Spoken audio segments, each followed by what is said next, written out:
21 užduotis. Taigi turime aritmetinę progresiją ir mums duota tos aritmetinės progresijos narių sumos formulė. Tai yra, mes, pavyzdžiui, žinodami, kiek norime narių sudėti, pavyzdžiui, norėtume kokius 9 narius sudėti, tai jų sumą, reiškia, paskaičiuotume pagal šią formulę, reiškia, vietoje n įsistatė 9. Ir mūsų pirmoji šios užduoties dalis prašė rasti pirmąjį progresijos narį. Tai čia tiesiog reikėtų vadovautis elementaria logika, kad vieno nario suma ir yra lygi pačiam tam nariui. Tai, kitaip sakant, S1 yra lygu A1, kur A yra aritmetinės progresijos tiesiog bendrojo nario formulė. Tai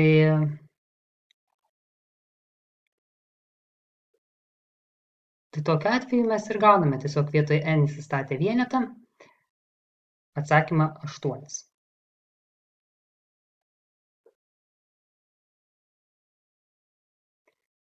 Dabar mūsų prašė rasti tokią n reikšmę,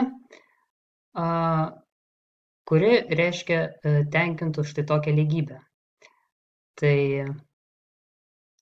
mums tiesiog reikėjo sudaryti lygtį. Pirmiausiai, ką mums reikėjo padaryti, tai tiesiog užsirašyti, kam bus lygi štai tokia suma, kai mes paimsime 2n narių. Tai tiesiog reiškia, čia yra nesusimaišom. Vis tiek šitas indeksas rodo, kiek mes narių būtent sudedame. Tai reiškia, vietoj šito n mes turėjome įsistatyti 2n. Ir tokiu atveju mes gauname štai tokią formulę. Kitaip sakant, reiškia, pavyzdžiui, jeigu aš paimčiau n lygų vienetas, tai aš iš tiesų paskaičiuočiau 2 narių sumą. Tai yra gautus S2 ir čia gautume 16 plus 8.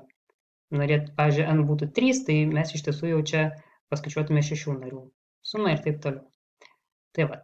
Tai kai mes turime štai tokį jau reiškinį, turime būtent jį per n, tai mes tiesiog dabar galime sudaryti lygtį. Reiškia, mes žinome, kad Sn yra lygu 4n kvadratu plus 4n, o S2n yra štai šitas reiškinys. Tai tiesiog čia įsistatę juos, gauname lygtį, kurią beliko išspręsti.